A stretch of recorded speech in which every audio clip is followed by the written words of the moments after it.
podcast listeners, if you hear my voice right now, I need you to do something for me.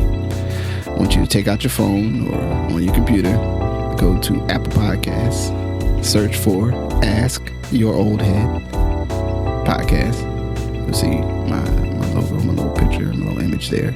Find the show. Please rate and write a review. It's a small thing, but it helps others find this work and find what I'm doing here. And it really, really matters, as small as that may seem. So if you could please do that before we get into the show, I would much appreciate it. Thank you for listening. Let's get into it. Peace. Peace. I'm Majestic. My brother, Justice Rajee. All right. So since the last time we spoke in this particular space, we discussed the election that was pending, and the election day has now passed, and it's a plethora of outcomes and things to look at. I think by any meaningful or honest assessment, the side that we at least say didn't win last year, and a lot of the races whooped the tail. Not just one, but kind of put the beats to the more conservative or Trump, however you want to frame these some of these races, especially in these statewide roles like governor of New Jersey, governor of Virginia. Mamdani, as we said, was going to win. And everybody knew he was going to win, even though people maybe didn't think he was going to win, but he won. And I see what other. There was also the surprising, or at least reported, or I didn't know it was on the radar, the utility commission seats in Georgia, the breaking of the supermajority in Mississippi, which Prop 50 in California. California. And the Mississippi piece probably bears more discussion, but also I'd like to do a little more research on Mississippi politics in a larger sense to understand it. I know the importance of it, but I think, as far as being able to talk about it with any depth, I'd want to do a little more legwork. But it is still it's significant because we've talked about in this space that some of the places where are the largest, actual communities or populations of Black folks, to have political power control are in southern states. They've been effectively neutralized in some cases or limited due to past, decisions by those who were in power to structure things in such a way that it makes it hard for that political will to really show up as of late. So those are major deals. So, I think it'd be appropriate to start in New York with Mamdani, is because it is I think it's the one that most people are most excited about. But yeah, I guess at all, what's some of your thoughts on at least to get us moving? Yeah, man. I think I'm gonna start with that one. So I'm gonna start in a framing and then kind of drill down, and then we'll go back and forth about some of the other ones. I think what we saw has been a referendum on how people felt about last year's election. I'll just say that broadly, in the resulting activities of last year's elections. And so, I think you see it in a space where moderates win in New Jersey and in Virginia, right? Like Cheryl and Spanberger are no one's ideas of, what we call progressive in this day and time, right? But we're able to win convincingly, right? So there's that, and then there's a whole other person who says a Democratic socialist who also won convincingly, right? And as an aside, it's always funny when someone wins just over 50% and then use the word mandate. It's always the best, right? And I've been in campaigns that did that. I've been in ones that say that in a mandate, but Jesus be like, "This 50.1 is a mandate, Jack, because that means just over half of people wanted me and not certified, you. Sir, not you." So with the Mamdani, I think obviously we've not seen a politician like this in some time. AOC is similar but different, right? Like there's a different quality that he has, or Ron has, that I think we haven't seen.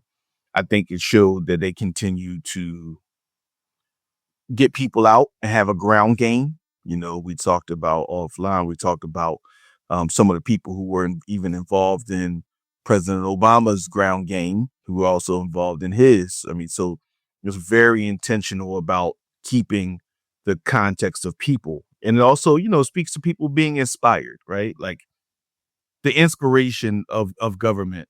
To me, at its best, good government is almost invisible, right? Like the things are happening and someone's in the back, but it's good stuff that benefits you.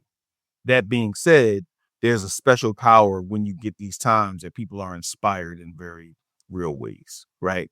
And it doesn't come along all the time, right? You get, these are generational level electeds. And so I think it's important to look at that. And then, as we have also talked about, the signaling that Mamdani is doing, which I think is really important, when they went to Somos in Puerto Rico, which, for folks who may not be aware, Somos is when every elected in New York goes to Puerto Rico the day after the election, which is cool because, in Pennsylvania, we had the whole PA Society, which everybody in Pennsylvania goes to New York.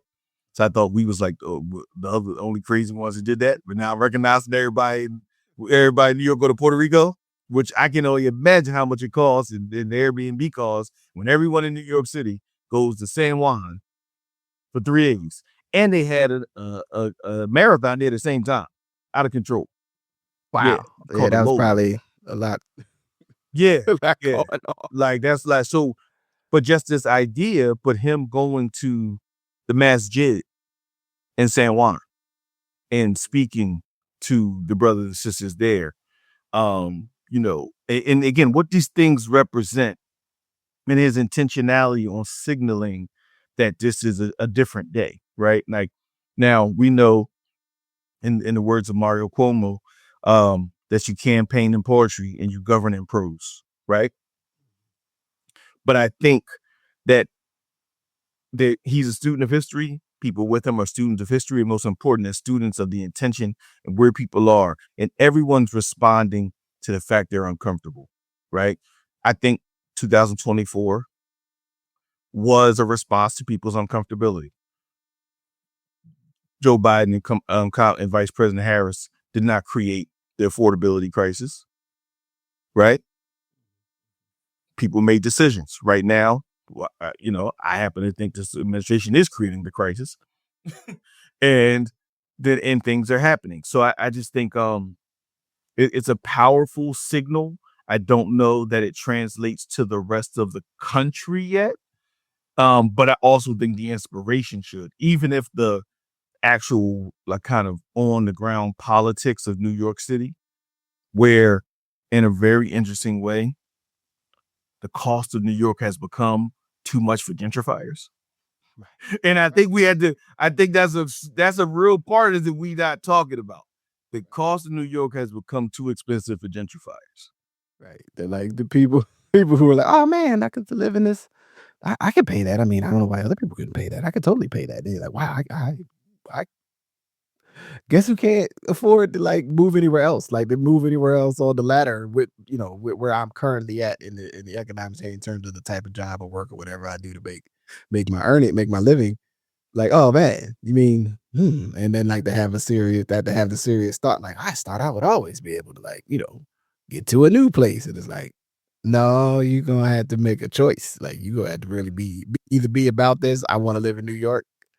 You know what I'm saying? Life, like, and then meaning, like I was, scrolling the internet and saw like a joint about a co-op opening up a space and having their means limited, right? That you got to make this much, but not more than this much, and that like these are things that people in those, and one of those footprints was what we would consider in most cases substantial level of income, but it's still being like, yeah, that's what you're gonna have to pay. Now you're gonna have to wait. It's gonna take a while, like. This is a really expensive place to live. It is, a unique and the most probably one, like a lot of the most unique cities on the earth, definitely in the United States. And I think it's okay if all the things that apply to Mamdani's win, his transition and future governance are not necessarily like directly transferable to national politics. Because I don't, I mean, more not as much now as in the past, but when you like even you start to really study U.S. history and understand like how much New York was just a totally different place than the rest of the country, like by far most of U.S. history, right? Like, and then even the large cities of the Eastern Seaboard, and then later the large cities of the Rust Belt, at their peaks, like other parts of the country were not just, and it's not a negative. There were not a lot of people, or it was, still primarily agricultural or some sort of spotted industrial job, a mill of some kind, a foundry of some kind, something like that brought people there. But it was not this sometimes the way we're framed in kind of rudimentary economic thought is like, and it's like cities, and you go to cities and they go like this, and then suburbs work like that, and then there's rural areas and they're like this, and it's like, nah, a whole lot of y'all areas that y'all is they just rural, like they're centered on a commodity industry of one kind or another, or it's a lot of space between people and things from an infrastructure perspective. New York is not that. New York is its own thing over here, and so the governance of a the largest population city, uh, maybe not by raw square footage. I think like Houston is like the biggest like metro by footprint of the municipality, but like kind of the intricacies of, was it could be take you 2 hours to get from Harlem to Far Rockaway Oh, or something like that. absolutely. Yeah. Like Or in a the top car. of the Bronx, right? The Right. top of the Like not Bronx on to transit. yeah, like the thing about getting from the top of the Bronx to Canarsie, right? Like just the sheer amount of time. Even if you went across the Throg's Neck and all that, like it's still gonna be a minute. Still a minute.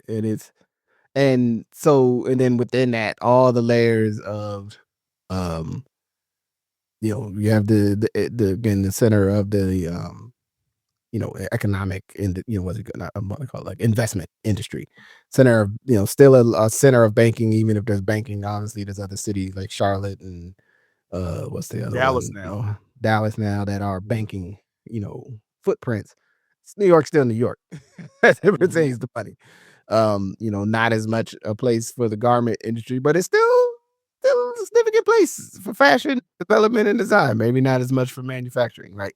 Like named other things than the reality of the large, the school district, not just as a provider of education, but as a gigantic employer, right? That's employing, I think is it more than that? It might be, is it a million? It might not be a million, but it's a lot. Well, no, it's like over 500,000 kids, 600,000 kids, right? So, some similar close, large number of teachers and educators and all related paraprofessionals and other staff, the transit system, all these systems that even just for the city to be a city is a lot of staff, a lot of people. So governing that, included within that the reality of the ambitions of people to have things and to protect their land, their slice of life, and to see the world reflected in their image. Any kind of governance that goes on there, and anyone that's elected official in that environment is representing, like I said, a very interesting and different set of circumstances. And it's okay if some of the things that will be a part of his governance and his service are not like, oh well, if you could be just like Mamdani, but in fill in the blank place where you're like it's a blue state or it's a whatever state, the way we kind of generalize. It's like, no, that may not be the case. And also the dude got some juice, you know what I'm saying? And if somebody got some juice, you can't be faking it. Like you can't fake it just because you said what he said and wore the same type of sport coat. Like it may not work out. And it's timing, right? Like it's timing. And also I want to take at this moment, shout out to Oldhead that said the rent is too damn high. It is insightful that years ago there was a brother that came on, looked like Frederick Douglass, you know what I'm saying? Or what people call the Black Santa Claus, and got on and said the rent is too damn high. That's what party I'm into. And we all laughed and we thought it were funny memes. Well, a couple years later, Indian guy from Uganda comes on and says the rent's too damn high. And he wins. Yeah, Jimmy McMillan. That's Jimmy McMillan. our brother Jimmy, the Jimmy McMillan platform. Rent is too damn high. The rent is too damn high.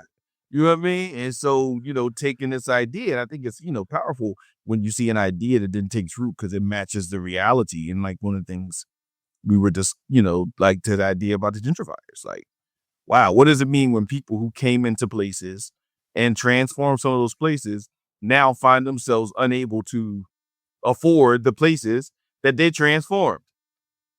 Right. And so, what does that mean? Bloomberg famously talked about New York as a luxury product.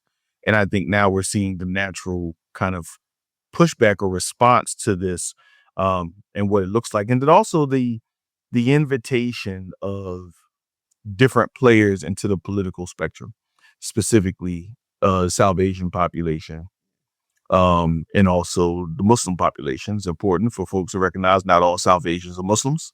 Yep. Right. So, It's a case. just in case, but that population coming in and seeing themselves reflected in the patchwork quilt of New York City. Right. And what does that look like for people thinking about like a city? Right. And so that's kind of just one of the things that, some of the things I think were really important in this. And one more piece two more pieces actually. Pardon me. First piece I share is also there is a conversation or has been a dialogue around Mamdani and the Black community. And, the post-election results show that he did extremely well in the Black community. Right? Go ahead. Add on. 60%. Yes. Black men voted for Mamdani higher than anybody else in terms of percentage of a demographic. So just in case, somebody's out there, they're like, oh, the black men, they're disagreeable. Whatever you doing, brother was like, hey, you kind of rocking with homie. Like, let's see what's up with it. So, and I think it's important because we get into this, and again, there's cities in New York has a very particular history around the role of Black political power, starting in Harlem, then going to Brooklyn, in like these different conversations, and Cuomo's history with certain populations of the Black community in New York. But when given the opportunity to see it outside of it, we see that Black folks started making some different decisions at a much higher rate than was predicted or discussed. Again, owing to the fact of this whole, the Black man doesn't vote. You know what I mean? The conversation we've had, Black men don't vote, Black men are selling out the movement, whatever the fuck that means. But like, you know what I'm saying? Like, which it just shows, it bears itself out that's not the case. And we need to stop framing that as such. Yeah. Well, I think that detail and the other thing that I think I pulled from a lot of this, just reading that I could and some listening, is that elections are still something that have to be ran. Like, you got to run for a role, and like people got to do all the steps. You can't skip steps to win. And the way that Mamdani and his team approach this, and then at least so far has been displayed, and even in the first decisions that I know of in terms of his transition team, like a seriousness about like, not only did I want to win, I do actually like I have a perspective on how governance and service should work. And it, to me, that shows, which doesn't, isn't always the case when someone wins an election, or even in the, in the most cynical aspect by which we sometimes can frame elections, which, is one of those things sometimes I wonder, is it a mind trick the body tricking the mind situation where, like, because we've watched so much, like we've experienced stuff, as the old Run the Jewels lyric from our brother Michael Render would say, it ain't just black politicians, cause you saw, the Cabbage Town, they sold they white ass out. You know what I'm saying? Like, it ain't like politicians of whatever ilk can sell people out, you know what I'm saying, with their decisions when they get in a seat. That, but then also the other side of, well, I mean, are the politicians are they subject to the powers that they think will impact the outcomes. And then when they see like, oh, I can actually, it'd be okay if I don't run with that. Right. Like, or that there isn't actually an opportunity for something different to happen. And that elections matter. They're not everything. They're not the only thing. But, there is something to be said if people show up and vote for somebody else or something else, it might move the needle in some way. So who knows?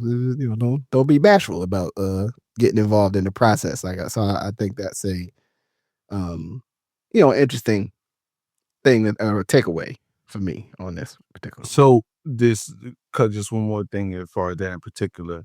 One, and it's like we've discussed about progressives in governance, to your point, and being serious about governance and not being what I heard today, which was an interesting perspective, the long-term protest party, right?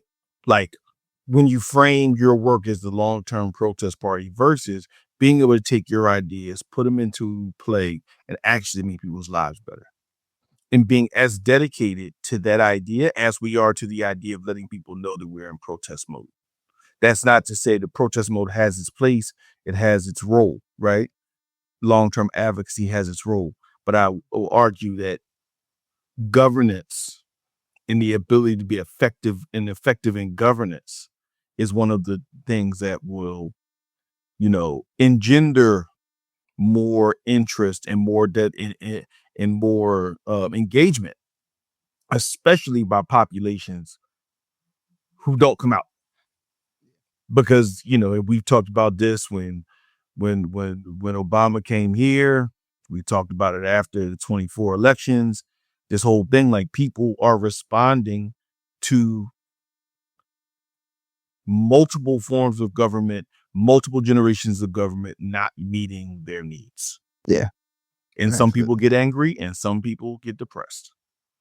Right. And both are costly and expensive to a society. Right. And so, so just the importance of thinking about how you take your ideas and then turn them into governance. Yeah. On that particular messaging in a roundabout, it's not just something I wanted to elevate that I experienced. Like, when Mikey Sherrill, Mikey Sherrill,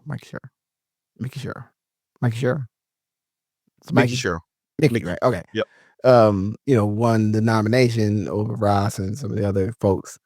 I remember going, I was like, all right, well, but I remember like, and again, like the impact that media and things have on like opinion. Cause like the first things I read were like headlines with stuff like sort of unlikable Democrat wins the nomination, like weak Scooby, like all these like things that were like negative about her. I didn't know why. Like I had no reference to be like, well, why don't people like what did she do something? Like does she have some other history that I should know about?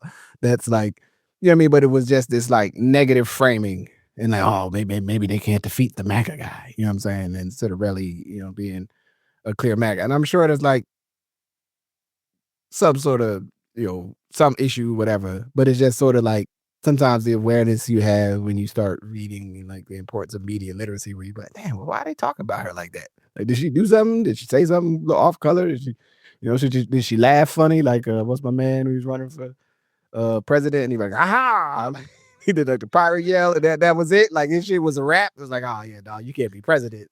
Going like you out of here, man. Like it's over for you. Right, which is like in hindsight, like maybe we should have gave him a second chance. Like he might have beat Bush too. You know what I'm saying? But it was just like, nah, we out on him. It was like, damn, the cold world, man. He just got really hyped. He was excited, man. Like let him live. Though it was, it's like this very like simultaneously like importance of like reading news articles and learning about people that are running for office, especially if you're somewhere where you have enough news apparatus or there's enough national concern that there are real stories written that you can learn something. But then also sometimes where it's like, well, why like what is your orientation to sort of engagement in politics, right? Like are you somebody that is deeply involved, you know what I'm saying? Or are you someone who is like moderately involved? That's like I see a basic requirement of my civic duty, like to go vote as many of these elections as I can. And then, or he's, and then, wherever you go down the chain from that, where you're like, I go vote when I feel energized by a person. I go vote when I think something I care about matters with the person that we're talking about. So maybe I vote for the president every time, but I never do none of the down ballot stuff. Like even when I vote for the president, I don't vote for the other things, right? Like these are things for folks to think about, but also I think especially some of us who may be a little more involved to be like, well, some people they go vote for the president, the governor, maybe the mayor if they're in a city where that's something that matters enough. But then they may not really be voting in all the rest of them elections. You know what I'm saying? And it's not a judgment, it's just a thing to understand. You know what I mean? And then though when someone is characterized by the media, and even like how much in every part of this country name recognition matters, even to the degree where like Nancy Pelosi's daughter had to have a story saying she's not going to try to run for her mom's seat just because there's enough people like, well, say Pelosi on there. Pelosi. Right. Let's go. Right. Like these are, whether people like it or not, these are real factors in politics because people remember names. They like, oh, that's the one guy. So like there's some people that voted for Cuomo that, maybe if the process to get there was different, they maybe wouldn't. But then they're like, I know that guy. Let me vote for him. I know that guy, right? Which is the whole element of relationship, right? Yeah. And no. Go ahead, Adam. Pardon me. Oh no. So I was saying, so some of the other things, I mean, the Prop 50 piece is super interesting just to see how this plays out. Right, they redraw the maps, and I, living on this side of the country and riding through the part of the state of California that's about to be, I've never had no issues, no beef, no challenges. I mean, it's so, I did ride through one of the Reading. We were driving back, and in my mind, like I didn't remember it was Easter weekend, so we were just trying to drive back from California, and we stopped to get something to eat, and like stuff, like everything was closed. I was like, why the fuck is everything closed? And then in my mind, I was like, oh, it's Easter. Like, and just now I don't know if stuff was closed everywhere, but I hadn't been somewhere on an Easter Sunday and everything was closed in a minute. So in my mind, I was like, well, I didn't see that coming. And just different, different regions, spaces, it's all cool, no judgment. Right. But being in that part of the state, I'm sure California Republicans is going to be in some sort of a way where they got like 2 people or 4 people, whatever wild way they about to redraw their maps that make it less likely that a Republican would win, because people can still vote and turn the tables on some of that. But that's going to be interesting to see how that plays out. Well, I think one of the things you make a big point. Again, this is the range of how people are responding to our current leaders on a federal level. So you have Mamdani, who's in his own place. There's stuff you probably can't replace. Then you have California, which you never can replace because it would be the 8th largest country in the world if you just took it and let it do its own thing. But then also the referendum culture, right? Which I think is if we were talking about like strong mayors and the East Coast and East Coast / Midwest model of mayors and structure. And then as you get further west and further south, you get these idea of referendums and this idea of like just different forms of governance that like everything could be debated. Like you can get somebody out of office. Like in 2 years, if you don't like them, you get a chance, they revoke them, which is some shit. I'm telling you something. If people on the East Coast had that power, I don't know what would be going on with America. If you could really get people out on the East Coast, they'd be like, we had enough. Get his ass out of there. Every 2 years to get somebody out, you got a district attorney, you just don't like them. Yeah, we're going to do a recall. Be like, get rid of them. Yeah. It's a recall. Man. We just need to get these signatures, and then we get it on the joint, and we like the referendum culture is deep, man. So even the fact of how you got here with like independent redistricting, that was a thing. Then Schwarzenegger did it, and then now Democrats, frankly, was kind of like, nah, I think we're done with that. I think we're done with that shit, man. I think we're gonna get into some other gangster shit. So it's like, and I wanted to tie that to something you said around Pelosi. and Nancy Pelosi signaling that she will not run again, and she will step down in 2027. As the end of an era in California politics. I would argue she was the most powerful and impactful Speaker of the House ever. It's not like woman, man, just ever. I mean, LBJ was super powerful. He just didn't do it as long, right? Tip O'Neill was super powerful, just didn't do it as long, right? So, you had really the examples of really powerful speakers of the House, but just her as a Speaker Emerita and like the level of power she influenced from being from one of the most liberal districts in America, one of the richest districts in America, to be so powerful in American politics across the board. In Part 50 being kind of her last hurrah, which it would not have, there's an article in the New York Times I'll send you can put up as for the show notes. It was clear it would not have happened without her.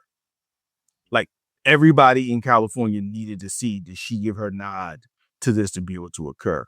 Even as her and Gavin Newsom have had long history, again, because the power base of San Francisco as a base for California political power, and then also, frankly, American political power. But just that role that she played in this last thing. And again, the power of institutions. And I know right now we're in a place where I think, for many good reasons, institutional power or institutional kind of structures are being challenged. I'll also say I think that there's examples of the power of institutions when done well, when people are stewards of communities and stewards of power in a way that is still relevant to those places, right? And it is up to us as citizens to make sure that people representing us are still good stewards of their roles and have evolved around their roles, so that whatever they did 20 or 30 years ago, we're not talking about that today. We're talking about what you did today. And I think Speaker Pelosi was and is a great example of that. So I don't think there's a through line you take from this election other than people are tired of what's happening in the White House. The currently being redesigned White House. Yeah. You know what I mean? Under construction White House. We tore it down. We don't know if we got the money to build it back, but hey, man, we'll figure it out. Yeah, they can't leave it like that. They can't leave it like that. Just tear it down. Like, this is real, like, generational slumlord behavior. Like, somebody that come from, at least you can say at the minimum shaky real estate practices. Oh yeah, just go ahead and tear it down. Once you tear it down, they gotta let you build something. It's too late. You can't go back. Like, when a New York real estate person becomes the president, man, I just think history will record this idea that nobody thought about, that fundamentally it's a New York real estate motherfucker with questionable practices, and that's not actually a debate, right? That's not liable. We're not gonna get sued because I said that. It's on record. Yeah, Didn't have any questionable, questionable real estate practice. Discrimination cases that were litigated in court, right, around his family. Like, and so, but this idea, and so when everyone was watching, like, how could you run like this? Well, if you ran into New York real estate people, you would know why this is being run like this. Like, you go over there and figure it out, and then, let me know when y'all figure it out, and I'll come over there. Let me get a deal cut. Then y'all figure out the rest later, right? Now, everyone else, in weird ways, there's some ways that it's actually been not, I don't want to say successful, but I guess impactful, because everyone else is like, wait, we never did business like this. And they're like, we are now. And it's how we doing it. And everybody's like, okay. He might be on to something. Like, you know what I mean? And so it's just, again, something to think about. But the through line, whether it's, Zohran Mamdani, whether it's Cheryl, in New Jersey, whether, like you said, in Mississippi, is to get rid of a supermajority, whether it's Virginia, not just for the governor, but also attorney general, right? Like, we're just seeing that kind of people's response. And one more thing I want to say on kind of this subject, I don't remember, I know we talked a little bit about it, but I just got to say, Eric Adams, I gotta say this again, because the stuff that's come out in the last week of him and his feelings about being mayor, absolutely fascinating. Now, shout out to Eric Adams for reasons that are relevant to us. Yeah, like, you know what I mean? Shout out to for Props, reasons that are dude. relevant, very, very relevant to us and things that we hold dear, right on, and we share some history, very, very surprising ways. But like, besides that, this is what people think about when you think about like a mayor or somebody who kind of didn't want the job but didn't want the job and was like constantly just saying wild shit. Like when you see that they put together that meme of him talking about, yeah, I went out to Far Rock and see my shorty. You know how I did it. Or my new famous one when he was like, yeah, I can't wait to go to Church St. Bart's. And y'all ask me how I'm going, I'm gonna give y'all the finger.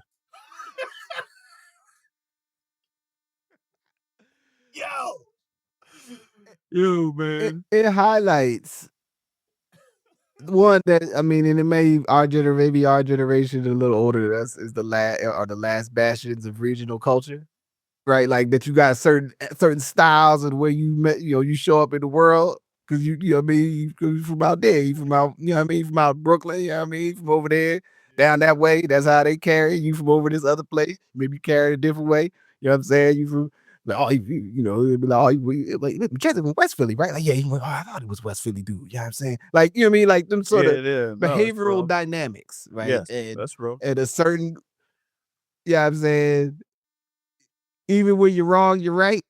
Even when you ain't right, you may be, you know what I mean? Who knows if you're wrong? Like, if you expected me to go out and be humble, you came to the wrong part of town, baby. Like, it's no humble in me. You thought just Harlem was on? You thought Harlem was the only part of New York that's like, you're from Harlem. You know what I'm saying? You thought that, you know what I'm saying, what's Dave Dash and that crew was like outliers and like, just sort of like, yeah, like, because we have other parts of the country, and I especially learned this from listening to sports, as I call it, sports foolishness podcasts of various signs, especially programs that maybe how you say are more the auteur or the producer are white folks who may be from the Northeast or from the Midwest. Yeah, they have some other concepts around like guilt and shame and shit that sometimes in our community be like, fuck, I'm gonna be out here being feeling guilty for. I made it, baby. Like I might have made some mistakes. I might have made some missteps. You know what I'm saying? It's like people don't get Deion Sanders. Like, how could he be so? He's Deion Sanders, man. He's a dude from Florida who was like one of the greatest athletes on the universe since he was in high school, at least. Like, yeah, he never came here to be bashful for you. And our community may be like, yeah, we know a dude like that. And we don't have no judgment. We don't think it's sourced in some sort of bad place. But there's other communities who have like, well, you should be, some of it, due to the way that the white racist power structure works, which has somebody who has lots of power, but pretend to be humble whilst being, maybe from the wealthiest family in the town and be like, well, you don't want to flaunt it in front of the poors. You know what I'm saying? Like, right. These other, a lot of guilt and shit. And so our community be like, well, didn't work out. Anyway, you know what I'm saying? Like, my time's over. Like, I had my run, I made my moves, you know what I'm saying? I jumped in, I thought I could win, and then I won. I might not have heard that conversation we had last week about you get in a race and you not maybe thinking you actually gonna win. You're like, well, I'll make a play, see what happens. And like, I'm gonna win. You know what I'm saying? Similarly, I mean,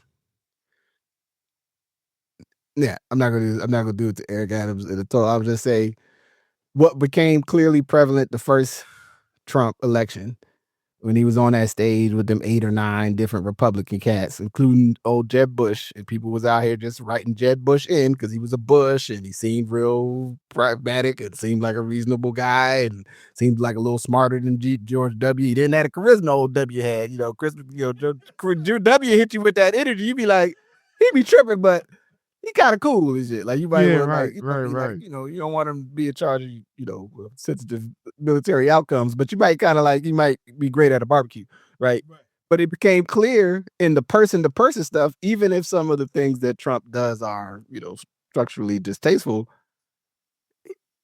he got more, got a little more juice than any of y'all. And none of y'all are demonstrating the courage to be like, hey man, chill out. You're gonna be talking to me like that. I mean, and come out of character in a certain way. These things matter as it pertains to people being, especially in the public sphere, right? That people look at you, you look at them, you hear how you talk, you hear how you engage. It's not always fair, so to speak. Again, we talked about earlier, like, you know what I'm saying? And then he was done. Eric Adams, like you say, he got a certain way about him. And it's over one way or another. There's nothing he can do about it at this point. So if anybody expected him to be like, oh, you need to be sad in public for us so we can see that you like learned something or whatever. It's like, no, he don't. He could just leave. He's the former mayor. His case got dropped or whatever. Or whatever. Yeah, I mean, whatever happened, like he may not have at least a broad future career beyond, things that are part of electoral politics of the greater New York area. But he still gets to be Eric Adams when he leaves. You know what I mean? Like, and it is a interesting thing, I think, for us as a larger community to ask. Like, we care a lot sometimes when people behave certain ways in positions of power or wherever they're at. And then they're off the scene. And then like new people come and new stuff happens. And in a good and a bad way. Saying, meaning sometimes if you are in a position to do some work, that's some good work, and you worried about how it's going to look, man, sometimes just go ahead and do that good work because people going to move on anyway. Like, again, unless it's just like super duper malfeasance, terrible, horrible thing you did to somebody, most part it's going to get lost in the sauce. And it's just like the end of The Wire. Like the end of season 5 of The Wire, which to me is the most powerful part of it. You watched all 5 seasons of these institutions converge on people's lives, right? And then at the end, there's a new officer, there's a new drug dealer, there's a new elected official, there's someone who's new worked in government, right? Mm-hmm. Like there's always something new. So the power from that, and I learned when I transitioned from government, was like, yes, there's always somebody new. Don't over romance the fact you were there. And the person that gets there should not over romance it. They're there. They're there for the time they're there. And when it's time to move on, it's time to move on. Right. And I think Eric Adams, I mean, it is absolutely, like you say, it's like crazy town, some of the shit he be doing. But like, it's like, yo, I'm not going out with my head down.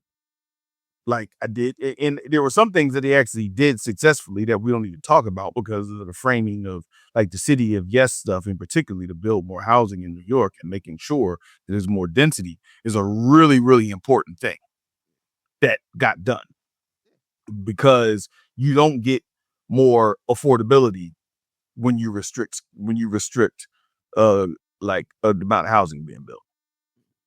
Right? It doesn't get more affordable. Right. Like there's the whole debate of how much you got to build for the price to go down. That's for another wonk conversation for us. But suffice to say, it doesn't get cheaper if you don't build new shit. that much I do know. So he got some stuff done. Some of those people went to jail, just like the streets. Like, got some stuff done. Handed out some turkeys. Some people went to jail. You didn't go to jail. Marlo at the end of The Wire. Took some stuff from people, tried to shoot a guy. He was done. And Barksdale's in jail.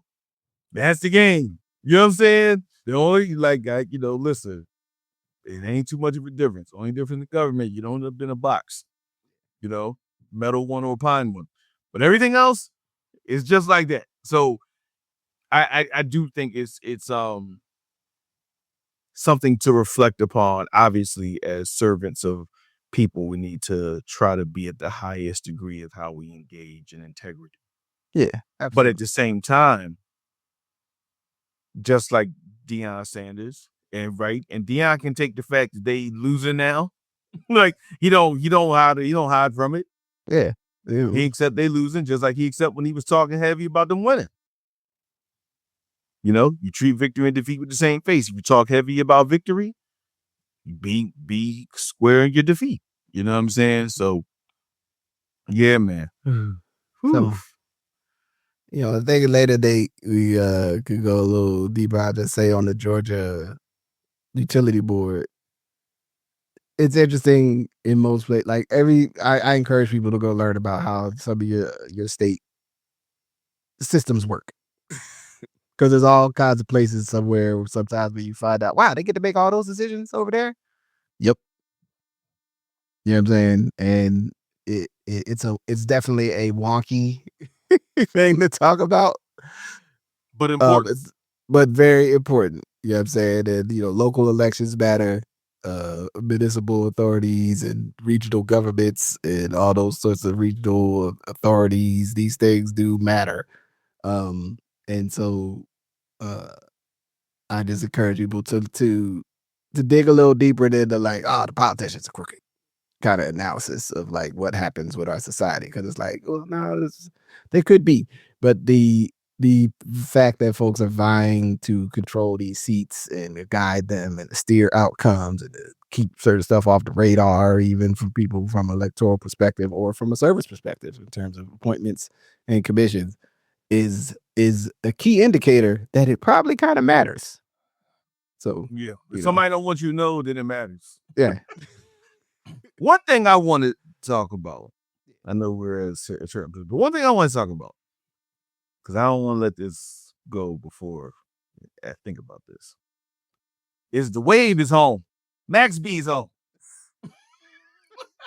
Now, the wave is home, Jack. Now, I'm pretty sure everyone who listens to this knows who the Wave is, knows who Max B is. So I don't have to, kind of tell you who Max B is. Even if you don't listen to Max B's music, you know who he is.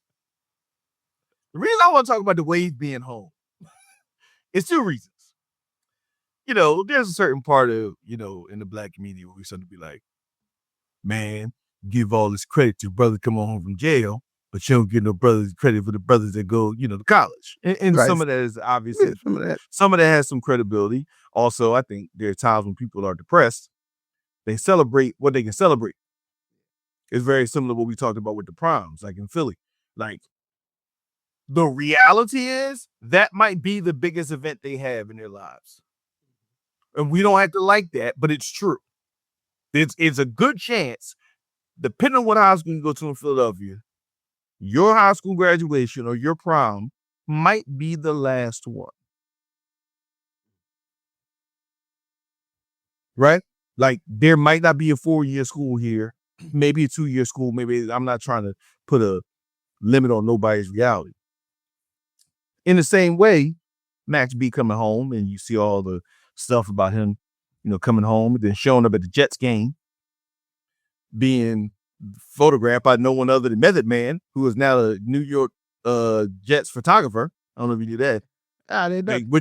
He's a photographer for the Jets now, which is some crazy shit. Where Method Man is in a thing taking a picture of Max B coming home from Jets. He gets a Jets game of all places. That's Jets. Crazy. Right. Okay, look, diversifying his bonds out here. He's diversified, man. He's pursuing what he wants to pursue, right? And so, Max B's home. And if for folks, the reason I'm saying is because he was so influential by being an artist who never really blew up, but he was super influential, right? So a lot of the artists that we talk about and the singing and this and the third, and for folks who know about Stove God and certain folks, you don't really get a Stove God if you don't have a Max B. You don't really get certain artists that are okay with singing and, even like your Larry Junes or like a crooner and all that kind of stuff. Do you really get that if you don't have Max B? Right? I don't think so. It's an influential thing. So when I talk about the Wave is home, it's really like, it's interesting now, also depending on how you're in the East Coast hip hop, with the destruction of the Diplomats, that now you have this part that made Jim Jones very popular, actually returning back after 16 years of doing something and serving his penance for clearly something that was crazy. So again, I won't put that on the record. The whole story of what happened in that hotel in Fort Lee. Remember we used to stay in Fort Lee, but that's a whole different story. Oh, yes, it was for the part. It was for the show and prove for everybody listening. That's why we stayed in Fort Lee. But while they were staying in Fort Lee was for a different reason. We were staying in Fort Lee. but he served his, his time in returning home. But just thinking about the small elements that start to influence a broader culture and people really waiting for his music to come out. Now, I'm of the perspective personally, I don't think it's going to be that good because you've been away for a long time. It's better. Right? Like, you can bring what you bring to the table. I still sing your stuff from 2006 to 2007. Sing the hits, Max. Yeah. Stick to the hits. You don't need to do no new songs. You know what I mean? But it was very interesting in a culture of hip hop that, we talked about constantly fetishizes youngness and even pushes old men to act young. Right. Right? Like, it pushes men who shouldn't be wearing tight pants to be wearing tight pants because, they're going to the club. You gotta look like, whatever word they be using. I'm not even gonna try to.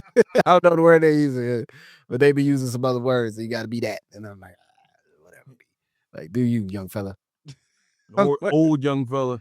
I just got some new khakis from the Gap. They straight leg. They feel really good too. They're very comfortable. You know what I'm saying? Brother lost a little weight, so I'm back at the right size. You know what I'm saying? Like, these Jones work perfectly with. By, you know what I'm saying, orange and blue skies, you know what I'm saying, hoodie right now. Shout out to the orange and blue skies. Like, I see how y'all look good this year. Yeah, we was 3-3, but we on 3-game winning streak. We getting it together. You know what I mean? We had to coalesce. Under Mike Brown. You know what I mean? So yeah, Max. Yeah, I didn't know Max B was home all the way. I'm like, oh man, they excited. There's videos and listen, tour. You got tour dates set up. You know what I'm saying? Which, you come home, you're an entertainer, you gotta get some checks in. You know what I'm saying? I don't mind. Absolutely. But I can imagine your PO and all them officers, they gonna get hey. Yeah, they like, hey, you are what's his honorable name? You are your honorable name to us. You Charlie Wingate. You know what I'm saying? You are not Max whatever. You ain't Charlie right. Wingate. Right. You might be the Wayne guy to them, but you are Charlie Wingate to us. You better be a disappointment, my man. Like, so, but props to him, man. Like, get it together. You know what I mean? Come out here as he you know what I'm saying? He thought, I guess he was on Joe Budden podcast late in the year. How could it be December? This is the downfall. The AI must have wrote this. Because this is an article on BET that's definitely from like today, and it says he was on an episode. Okay, this is a bad written sentence, but it reads as if it said it happened next month in 2025. But I don't know. Maybe it's trying. Whatever the point is, he gave a quote that was like, "I'm trying to be positive. I just, you know what I mean. I don't want to. I'm just trying to make music and take care of my family." Which I'm like, go ahead with yourself, Max. Come on and be responsible. Yeah, he said he don't want no beef with Jim partner. Jones. Yeah, he ain't mad at Jim. The oldest young dude. You know what I'm saying? It's the oldest young boy in America. Oldest young YN in America, man. He be wearing that do-rag with his braids. You know what I mean? He didn't even figure out how to get one of them socks or whatever. You know what I mean? He just still wear do-rag, man. Like, they got to lay it down appropriately, man. But shouts out to all of them that, that's what they doing. But it definitely was something yesterday. I was like, man, it's a lot of attention for a guy. It'll be interesting to see like C Murder when he returns from jail, like, Wonderworld, like, the Southern kind of component, right? Because I would say C Murder is that, kind of influential on that level. Some people will say that the verses ain't really real without C Murder being there, and which is an interesting point that the No Limit Cash Money verses really without Wayne and without C Murder, Mystical would stay in jail. But like, for his transgressions, I want him to stay there. But like, that without C Murder and Wayne, did you really have the sum total of the thing, right? Like, I think, in some ways, I think it was a great verses, but the idea that you didn't have some of the major players that would have like brought it to bear, and I think C Murder coming home will be interesting, kind of a context for the South. But yeah, the wave is back, y'all. Just wanted to show the wave is back. New York is back. New York is back. There's no ways they won. New York is back. I know y'all, the Giants, y'all getting a new coach. I see. Yeah, man. Cold world. Like, I wanted it to work out for the brother, man. But it's like at some point you gotta win some of these, dog. Like, you can't keep losing. You know what I mean? You just can't keep, like, you can lose. Like, if they went back and forth with these, like, my thing was like, if with the dude when the rookie start playing, if they lost, if they won one, lost one, won one, lost one, won one, lost two, Right. like ended scrappy 7-10, a rustic, a fighting 8-9. You come back next year, we a 10-win team, we out here. Right. You lost 4 in a row, dog. 4 times on the road, we was up by 10 and didn't win the game. It's like, yo, fam, this shit ain't. It's like, yo, B, I like you, dog. It's like, I like you, fam, but you know, somebody gotta go. It ain't gonna be me. So it's gonna be you. Well, shout out to the G-men, whoever gonna be y'all lost that running back too, right? What's the running back? Yeah, we lost Neighbors. Scatterboo. We lost Scatterboo. We y'all out lost here a dog, fighting with man. one hand. We two, you know what I mean? We got all our, we out here scrapping, but we, you know Neighbors, what I mean? Neighbors is a dog, and Scatterboo is a dog too. So. Yeah, we gonna have a serious, you know, situation next year. We gave you Neighbors and back. Jackson Dart, You know what I'm Abdul saying? Carter, You know what I'm saying? We're gonna be ready to rock. The world don't know what's about to happen to him. Too bad Burn ain't gonna be there. So it's gonna be somebody else. It's a cold world.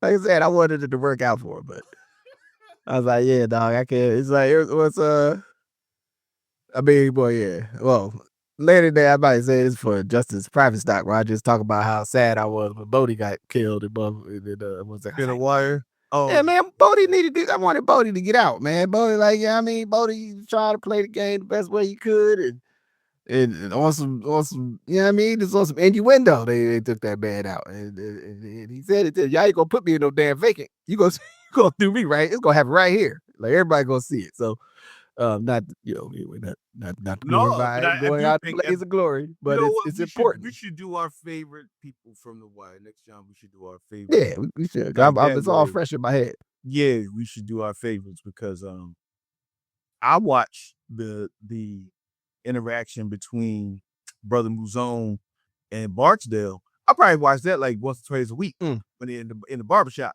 Yeah. When he come in, you know what I'm saying? He's like, your man on your rep.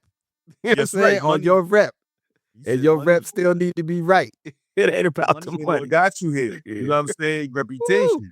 You got a line in New York off that alone. You know what I'm saying? I'm not concerned with the inner workings of your organization. You know what I'm saying? Like, but on the real, when you watch the interaction, the body language, which we know is such a powerful element, and for it to be in a barbershop, caught somebody off guard, you're trying to figure it out, but you know you got to play by a certain set of rules, and the rules are not subject to change, right?